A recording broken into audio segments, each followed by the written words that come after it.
Okay, so here we go, last video. We're now testing cylinder number 1. Now, normally it's like a compression test. You'd go through and you'd check all 6 cylinders, but obviously when the engine's in this stage, its fate is well and truly sealed. This is an academic process, and the point of the video, well, there's two.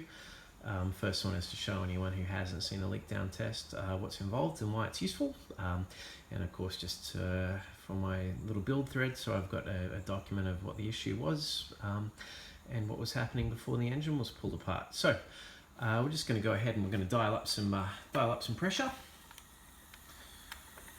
There we go. So straight away you can hear that we have a lot of leakage. Now we're approaching 80 psi on the gauge on the left here, which is what we're testing the other cylinders at. Going to bring it all the way up to 100, as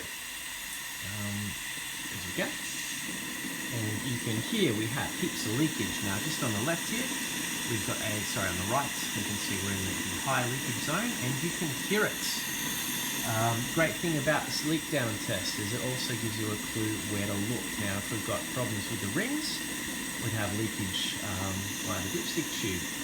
If we had a problem with the head gasket, we might see leakage into the adjacent cylinder, or even out into the cooling system, so bubbles in the radiator, for example.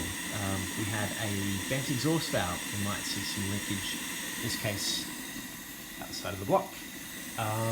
What we do have though, I'm just going to try to get a little bit more pressure. We're feeling the tank on the compressors running low.